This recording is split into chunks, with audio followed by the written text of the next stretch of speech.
ఇది కొంచెం కిందికి పెట్టాలి. భారతదేశము ఏ దేశాలతో అయితే శత్రు దేశాలతో సమస్యలు రోజు డిఫెన్స్ అకౌంట్ సిండికేట్ బ్యాంకులో డిపాజిట్ చేసినట్లయితే ఒక నెల రోజులు డిపాజిట్ 100 కోట్ల మంది చేస్తే 130 కోట్ల కోట్లయి. అదే ఒక సంవత్సరానికి చేశారంటే ఇక ఇండియా డిఫెన్స్ మీద పట్టుకునే శక్తి పాకిస్తాన్ కానీ చైనా కానీ ఉంటుంది.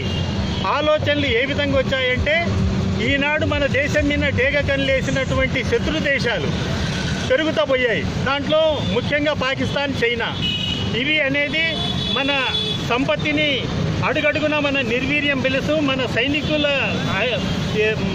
పాఠవాళ్ళను వాళ్ళు అణగదొక్కే ప్రయత్నం చేస్తున్నారు. దీని నుంచి బయటపడటానికి ప్రధానమంత్రి ఒకటే టెక్నికల్గా ఆలోచన తీసుకున్నారు. అది ఏంటంటే ఆర్థికంగా మనం పూర్తిగా ధనం ఉండి మన సైనిక బలాన్ని కాస్మెటిక్ పవర్గా మార్చుకొని చేసినట్లయితే శత్రు దేశాలు ఇటు పాకిస్తాన్ అయితేనేమి చైనా అయితేనేమి మన మన మన దరిదాపులకు రాకుండా, రెండోది మన మీద ఏదన్నా శత్రుదాడి చేస్తే వాళ్లకు నామరూపాలు లేకుండా ఆ దేశాలనే నాశనం చేయగల శక్తిని మనం కూడగట్టుకోవటానికి 130 కోట్ల జనాభా గల భారతీయులం ఒకవేళ 30 కోట్ల మంది కొద్దిగా తెలిసి తెలియక ఉన్న బ్యాంక్ డిఫెన్స్ అకౌంట్ ఢిల్లీ వారి ఖాతాలో ఈ బ్యానర్ మీద ఉన్న ఖాతాలో డిపాజిట్ చేసినట్లయితే ఒక నెల నుంచి 6 నెలలు సంవత్సరం లోపల లక్షల కోట్లు మనము ప్రభుత్వానికి ఇచ్చినట్లయితే ప్రభుత్వం ఏ విధంగా సైనిక బలాన్ని పెంచాలో, సైనికులకు వీపన్స్ ఇవ్వాలనో, సైనికులకు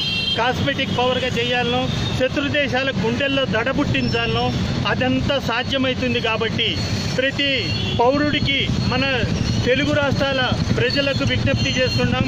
నార్త్ ఇండియాలో ఆల్రెడీ నడుస్తుంది ఈ ప్రోగ్రాం. మన కాడ చేరటంలో కొద్దిగా లేట్ అయినప్పటికీ కూడా ఇప్పటికైనా ఆన్లైన్లో సిండికేట్ బ్యాంక్ అకౌంట్ నెంబర్ మనం దీంట్లో చూపడం జరిగింది.